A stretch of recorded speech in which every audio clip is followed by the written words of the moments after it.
Something as simple as a sharp change in temperature can be devastating. The water was rising. I went to Brantford to meet with emergency teams along with my colleague, MPP Dave Levac, who of course represents the area. And everyone was still, they were coping with the shock. As we walked along the river, people were kind of out looking at what had happened and trying to understand the impacts. There was a lot of emotion, but the flash flooding had affected, the emotion was that the flash flooding had affected so many people. And as I always am when I'm in a community that is dealing with an issue like that, I was inspired by how everyone was pulling together, the team was cohesive, and the primary focus was keeping people safe and keeping them calm. And it's, you know, it's hard not to think in those moments how blessed we are to live in a province where we have the resources to respond to these emergencies. And we have the kind of people who can come together, help each other in times of need. So that is what I experienced in Brantford. I know you experience that in your communities when there is a need. And whether it's rural, whether it's suburban, whether it's urban, we share those capacities, and we really are one Ontario in that sense. But I know that even though we are one Ontario and we have a shared capacity, that communities across the province simply are not exactly the same. I get that. You know this better than anyone, and so from my first days as Premier, I've been working with you to make sure that all communities can continue to grow and prosper. We've been making historic investments in the infrastructure your communities need. We've talked about issues like connecting links, for example. You told us how crucial it is for the province to support your municipal roads that connect our provincial highway network through communities.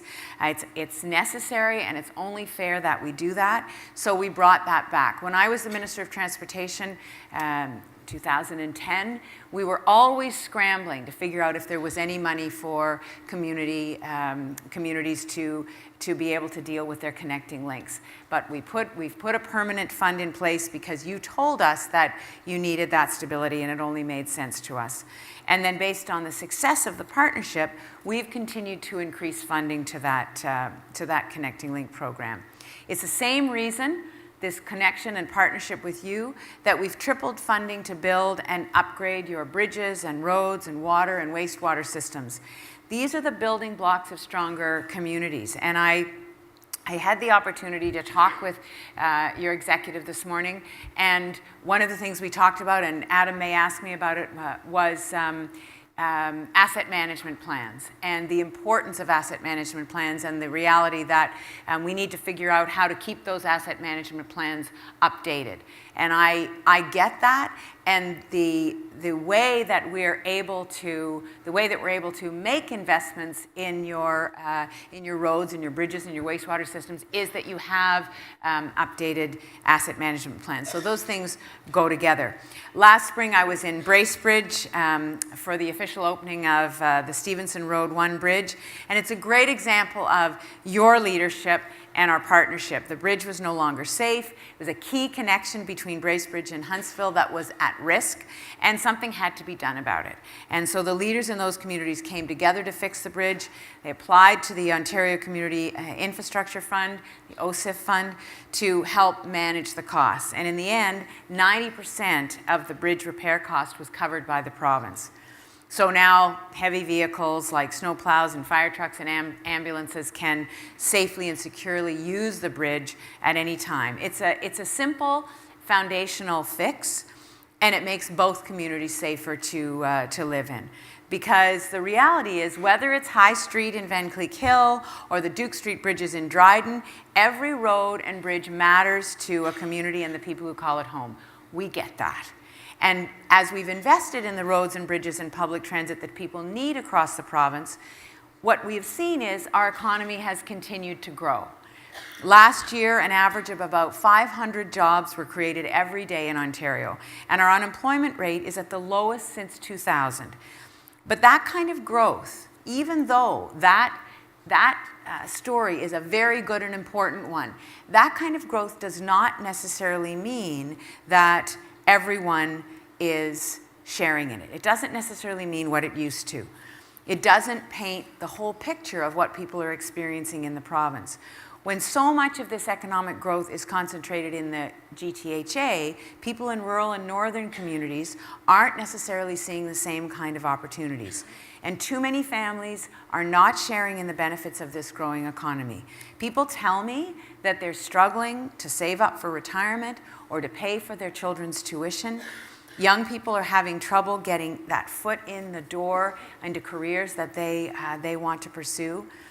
And so, given all of that, given that there is uncertainty, given that people are struggling in those ways, I believe that government has to step in. Government has to be that force for fairness. If we believe that government exists to do the things that people can't do by themselves, then in a particularly uncertain time, it's particularly important for government to step in and be that agent for change. And if you want to lead a province, lead this province at a time like this, you need to be willing to stand up for people. Not when it's easy or convenient, but every single time. So that's what we have been working to do. That's exactly what our plan addresses. It addresses the need to create more opportunity and more fairness in people's lives at a time when there is an enormous amount of uncertainty. So we've made university and college tuition free for hundreds of thousands of students. We've made prescription drugs free for everyone under 25 because no parent should have to worry about whether they can afford their child's puffer or their child's antibiotics. That's not right. And we raised the minimum wage so that people's paychecks better reflect their hard work. And as you know, the minimum wage is now $14 an hour, and it will rise to $15 an hour at this time next year. And that raise cannot wait. In fact, people who have been earning minimum wage will tell you they've been waiting for too long already. So when it comes to raising the minimum wage, I know that there are people who are saying, not now. I get that. But with the economy doing well, I would say to them, if you're saying not now, then what you really mean is not ever, because this is actually the time that the economy is growing and when we have to step up to support people. Because no one who's working full-time, 40 hours a week or more in Ontario, should then have to worry about whether they're going to be able to feed themselves or whether they're going to have to go to the food bank.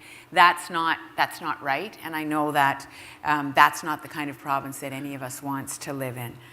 So as you know, you may know, over the last few months I've been out speaking with people at town halls. Most recently I was in Thunder Bay and Windsor.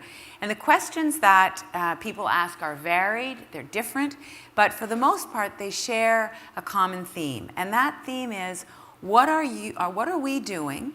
What are we doing together? What are you doing, government, to confront the changes that are affecting our lives, that are affecting our society? What can government do? What can communities do? How do we adapt to the new realities that we're confronting? And those are the exact questions that our plan is tackling. It's exactly what we are taking on. But it is up to all of us to work together. And I think I have said this pretty much every time I've been with you. It is a shared responsibility. But I believe that if there's anywhere in the world that can tackle these challenges, that can think in a big way, that can think about how to help people deal with the constant change that they're confronting, I really believe that it is here in Ontario. We have the capacity to create more fairness. We have the capacity to create more opportunity. We're doing it together, and we can continue to do that. So I want to thank you for your partnership. I look forward to continuing to work with you, and I appreciate so much your leadership and the way that you have and continue to interact with us and help us to refine the relationship that we have with you. So thank you very much. Look forward to the discussion. Merci. Miigwech.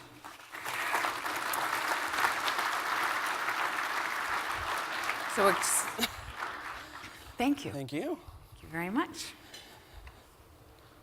So non-Guelph questions. A non-Guelph question. Okay, let me find them. I'm happy to answer a Guelph question, but you probably could answer it better than me.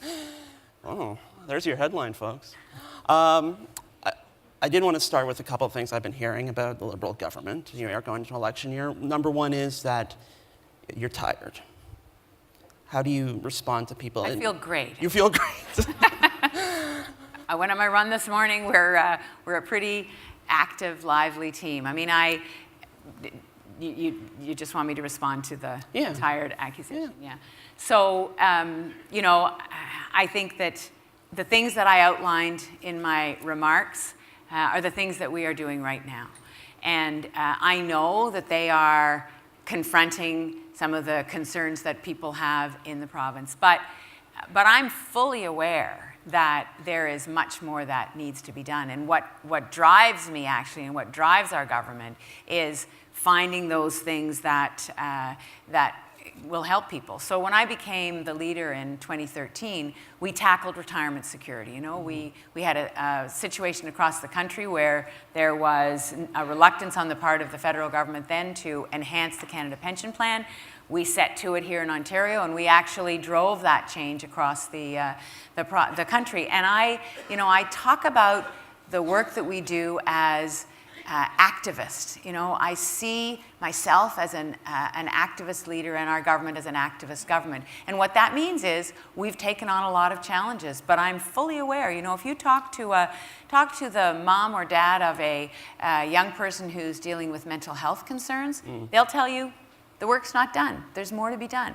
If you talk to someone who is looking for a job in one of our northern communities, they will say, you know what?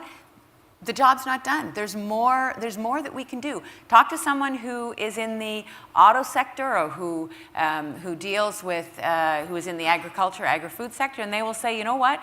The work's not done because we don't know what's going to happen with NAFTA. You know, we don't know what the uncertainty south of the border is going to deliver. So there is lots that we are tackling now, but we know that there's lots ahead. So tired is not how I would describe me or us. Fair enough. You did bring up one of your past gigs as Minister of Transportation. I did want to ask this because I'm a big transit proponent, and there are a lot of people in my neck of the woods. Bring it back to Guelph, where it should be.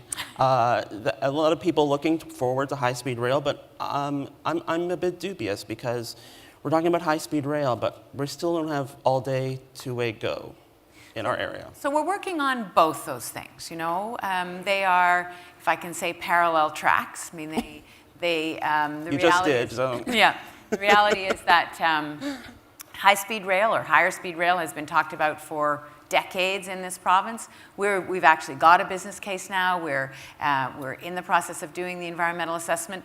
But the two-way all-day go, we're adding service every year. You know, we're increasing that service. So there are complications on the full-day two-way go because we've got track that we have to negotiate with CNCP. So we know that's part of the challenge, but we're working incrementally on both those things, and they will both move ahead. I say dubious because I'm actually moving my website, so I'm moving a lot of old articles, and I was looking at ones from 2015 announcing all-day two-way go, and I'm wondering if perhaps not necessarily out of malice, but maybe out of exuberance, if your government sometimes gets a little bit ahead of itself. No, what we do is we set the target. You know, that's what we're working towards, because we know that will be the game changer for people who are relying on, first of all, for people who already rely on transit, but also for people who may not yet, but will be able to if the service is better. I mean, what we know about public transit, what we know about rail or buses, is that if they are more convenient than driving your car, then there's a much higher likelihood that people will use that mode of transportation. If it's less convenient, they're not going to. Why would you? So we set that target, and that's what we work towards, and we will get there. Okay. The grander infrastructure picture. I know I sit on my city council, usually around budget time, talking about this big deficit in infrastructure, and I wonder to myself, and I think a lot of people around my council table, and probably a lot of these people's council tables are wondering, if perhaps the province hasn't kept up, if perhaps the provincial government has carried its weight in helping cities with the infrastructure? Well, I would say to you that there has been, you're right, there have been decades really of neglect, and this is not a partisan comment, because there were parties of all stripes that didn't step up and didn't build in an ongoing way. There haven't been long-term infrastructure plans. The only place we've really had a long-term plan is in our provincial highways. We've had a long-term plan, a 5-year plan for provincial highways, 4 years. And when you think about it, in 1916, the Ministry of Transportation was called the Department of Highways. That's what it was about. And so governments would come and go and maybe build transit, maybe not build transit, maybe start transit, and then maybe stop, So there was never that incremental long-term plan, and the same for other infrastructure. What we've actually done is we've said this has to be ongoing. You can't start and stop. You talk to anyone in this room, these folks know that it takes time to ramp up to build infrastructure projects, and you need to keep that pipeline in place. So that's why we have a long-term infrastructure plan. That's why we have a commitment of funding out 10 years. And so, we recognize that we will find ourselves as a province in 30 years, if we don't stay on this track, we'll be in the same position that we were 10 years ago, which was governments not investing. So we've been investing, $190 billion. We're in the 4th year of that plan. We've got now asset management plans around the province, and that's something that we've partnered with municipalities on. And as I said in my remarks, that's something that we need to make sure are kept up to date, because having those asset management plans in place, having a provincial government that has a long-term plan, those two things together mean that the building goes forward. It's great that we've got a federal government too that is now working with us, but we are, the provincial player has put a lot of money into that infrastructure build, and we will continue to do that because we know we can't start and stop. What about other revenue opportunities for cities? Municipal sales tax, I know something that AMO is pushing pretty hard. So that is a conversation that AMO is having with the government. We've talked over the years about different revenue tools, and so we will continue to do that. I mean, we're for example, putting in place high occupancy toll lanes. So we recognize that there's a need for looking at different measures, and what we're looking for is that opportunity with municipalities to come up with plans that will work for their constituents, as well as actually get the funding that they need. But we've put in place the $300 million OSIF fund that is divided in a way that this group said to us and Roma said to us. It needs to be more formula-based, less application-based. We've put in place the supports for the connecting links that I was talking about, and we can continue to talk about whether those need to be topped up, what else needs to be done, but we're committed to supporting infrastructure building. So municipal sales tax not off the table? All of those things are being discussed, as I said. Those are all being discussed. I think actually there's a conversation this week about the revenue, the cannabis revenue. Not that that's the sales tax discussion, but there's a conversation about how we're going to make sure that municipalities have resources to deal with that culture shift. So these are ongoing conversations. No doors have been closed on them. Okay. I do want to ask one Guelph-centric question because they won't let me back past the city limits if I don't ask about this, and all my stuff is there. So what is the status of the Nestle water taking permit in Aberfoyle? Because there are a lot of people in town concerned about this, but I think they're especially concerned that it's been almost 2 years since the current permit expired. Well, so there was a review that's been put in place. We increased the water taking fee, but I think that there is a need to look at the overall policy for water taking, not vis-a-vis just one company. I'm very concerned about it. I'm very concerned about how we manage this going forward, and what the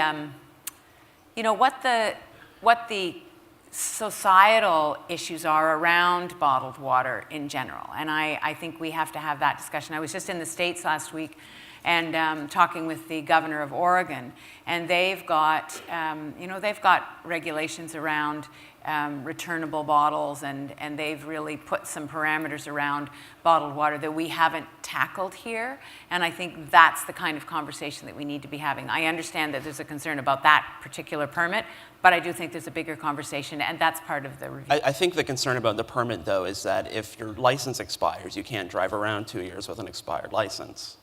And we have a company that is taking water without. But it's not flying under the radar. Sure. We're very cognizant of it. As I said, the fees have been increased, and we're doing that review. Okay. Well, we do have like a couple of seconds left, so I will just ask a very general question about.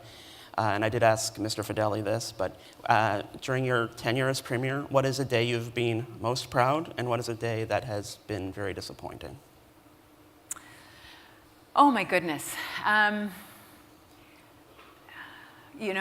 came into provincial politics through the door of publicly funded education, and I think that the things that I am proudest of are the things that give kids and their families more opportunities. So, if we think about free tuition, we think about full day kindergarten, we think about the way our publicly funded education system has grown and has flourished. And I know that, and this maybe goes to where I'm disappointed, is there are some really intractable issues that we have to deal with. And if I'll just stay with education for a second, we have a situation in the province where there are communities where there's declining enrollment in schools, and yet those schools are important parts of the community. And so where we haven't been able to solve those issues, I've felt like that's a real problem, And so our Community Hubs initiative is part of trying to resolve those issues. The challenge of governing in this province, and perhaps in every jurisdiction, but we're a big geography. The challenge is that having equitable distribution of resources and making sure that every community has access to what they need. Every policy area, we run up against geography, whether it's transportation, whether it's education. And so when we fail to resolve those challenges, that's a disappointing day for me. But where we find solutions, where there's a great creative local solution, that's a great day for me and for the community. So. Well, I had 12 more Guelph questions, but we're out of time. So thank you to the Premier for giving us her time. Thank you to you guys all for coming out and listening to the conversation. Thank you. Thanks. Thanks, Adam. Thanks, everybody. Have a great conference. Thank you. Thank you. Thank you. Thank you. Madam Mayor, on behalf of OGRA, thank you for dropping by in the support of our conference. It's greatly appreciated. And always thank you for being open-minded and listening to our concerns. Always happy to be here. Thank you. Thank you. Thanks, everybody. Thank you. Adam, thank you. Well done. Thank you. How about a nice hand again? Okay, ladies and gentlemen, that concludes our morning session. Coffee will now be served in all workshop rooms and exhibit halls on all levels. The trade show closes today at noon. So if you have not had the opportunity to visit the booths, please do so. Thank you to Hydro One Networks for sponsoring the coffee break.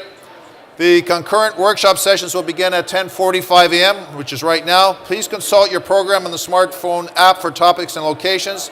We'll see everyone back here this afternoon. Have a great day. Thank you.